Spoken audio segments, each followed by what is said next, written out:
Hello, everybody, and welcome to Teen Mom Shade Room.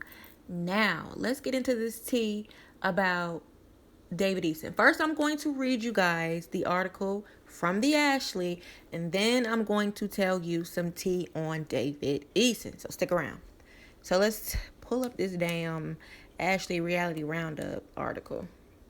Okay, so it says David Eason says the land has been burglared. Yes, burglared. The estranged husband of former Teen Mom 2 star Janelle Evans reports that Janelle's North Carolina home was burglarized and torn apart last month in a new interview with Champion Daily.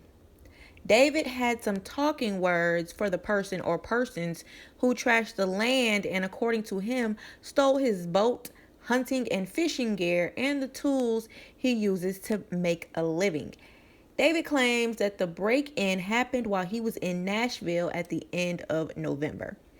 He also states that the pesky burglars obviously knew their way around the land as they went through the back door. This, of course, confused. Oh, Ashley trying to be funny. She's talking about some. This is, of course, not to be confused with Farrah Abraham's back door. Okay, she says, when I arrived home on November 27th from Nashville, Tennessee, I immediately knew my house had been broken into. I changed the locks before I left, so whoever broke in had to break in the back door, which apparently they had previous experience with. Okay, so then Ashley goes on to talk about Janelle living in Nashville. Whatever. Okay, so couple things wrong with this. If somebody steals thousands of dollars worth of tools, boats, and things like that, why was this not reported to the Columbus County Sheriff's Department? And anybody can call the Columbus County Sheriff's Department right now because this is public record and they don't have a record of it. So, yeah. What? He then goes on to say that the Wi-Fi had been cut off, so the security cameras were not working. David claims that the break-in has caused him to live in fear every day, that the burglars will come back to steal even more of his stuff. He then adds, I hope they enjoy my boat, my tools, my work trailer, my hunting and fishing equipment. David said, apparently they needed it more than me.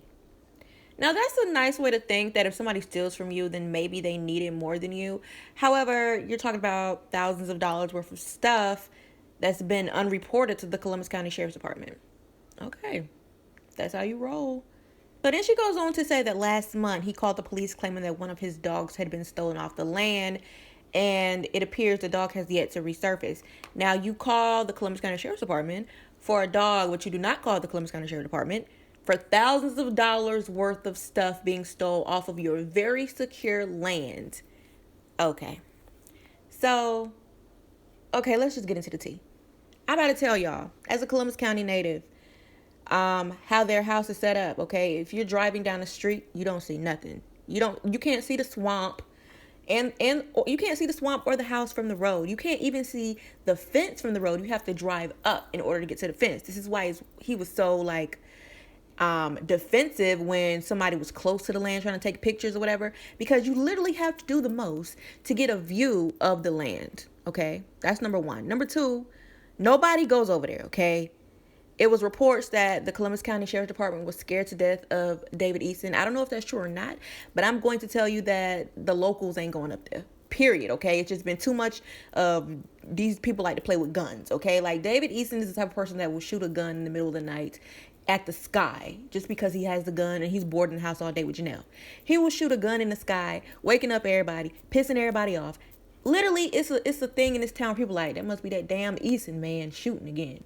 Literally, okay, because he's a good old country boy that would just like to just shoot in the sky for no apparent reason. Like, that's what people know him as. Him and Janelle have always stayed to themselves. They don't come out. They don't go off the land. They ride four-wheelers, go fishing, go swimming, do whatever they want to do on their own little recreational lot called the land. They don't mess with us. We don't mess with them. The one stop sign in and out is the only time we will ever see these people. Okay, so let's get that out the way. Nobody's breaking into that house. Nobody's going over there. Don't F with them people, bruh. Don't F with them people, okay? They have a fence where you have to open it from the inside. Does that sound like somebody can break into that where you have to open a fence from the inside? David is very wary, okay? He knows that he's a D-list celebrity. He knows that Janelle is a D-list celebrity too, okay? They ain't stupid. They got security out the wazoo. So I feel like he sold this story. So, to the T. I was talking to Brittany. Yesterday I told y'all that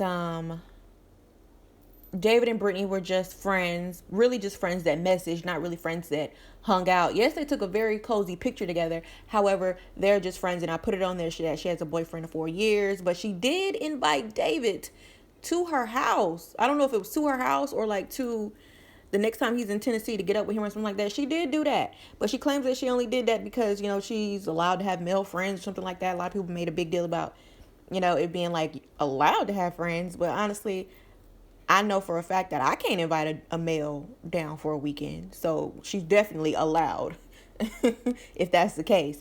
So I was talking to her, and she sent me these messages right here from David.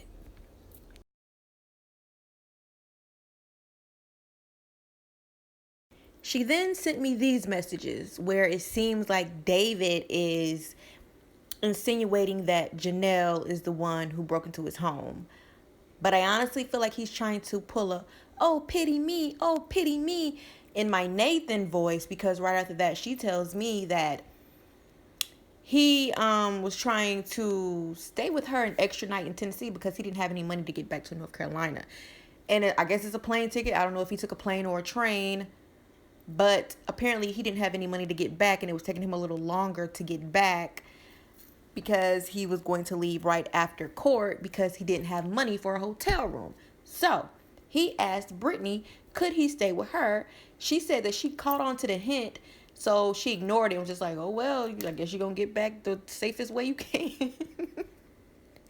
So that happened. So imagine a broke David going home and trashing his own spot, and then selling a story probably to the highest bidder, which is why everybody didn't have the story. Only one outlet had the story because he probably shopped it around to somebody who would offer him enough money, and probably enough money for him to be comfortable for a while, as well as pay his lingering child support that has to be paid by the first.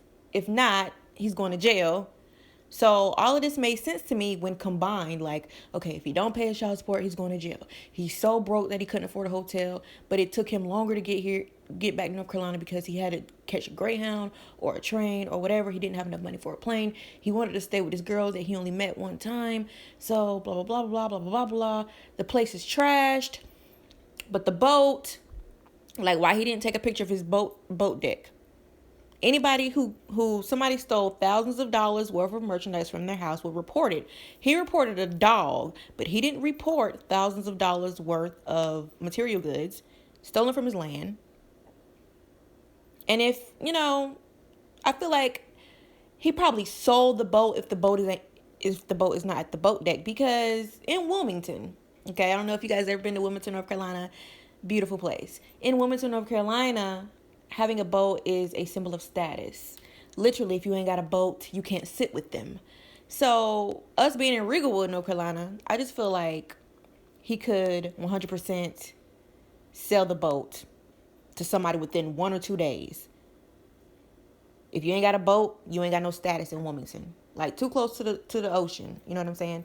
So if his boat is gone, he probably sold it. There's no need for a boat no more. I'm not living in a happy house.